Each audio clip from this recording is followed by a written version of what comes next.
What do a CEO, software engineer, White House press assistant, and writer-director have in common? This amazing group of women were recognized by the Philippine Consulate General in New York as 2021's Distinguished Filipino Women in celebration of National Women's Month. This annual event was held virtually this year, but the stories and impact from the evening were just as moving and inspiring as past live events.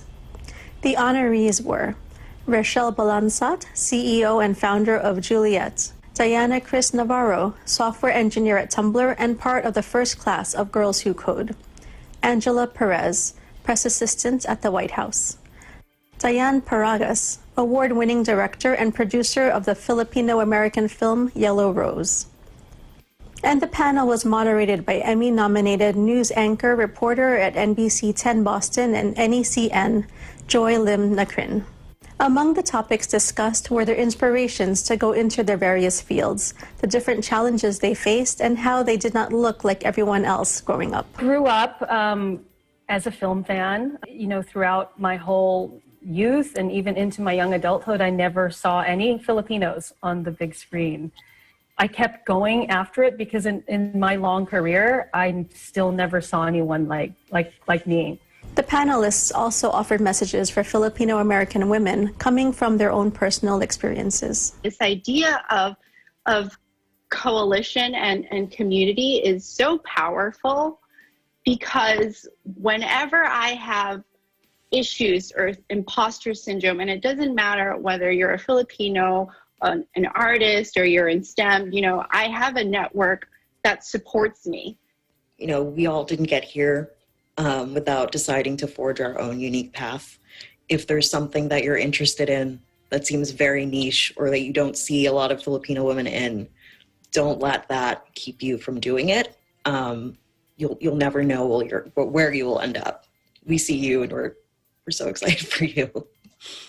There's a scene in the trailer, also in the film, where Rose tries to make her eyes big with her fingers while she's looking in the mirror because she just hated the way she looks. And so to the young women out there, you are beautiful, you are strong, you belong, you have a voice in this world. The road to success will be long and hard, but know that there's a community of us who have forged our own path and had gotten to the other side, and you will too. The current climate of increased attacks on Asian Americans was also addressed with both sadness and anger, but concluded with resounding messages of community, hope, and strength from all panelists.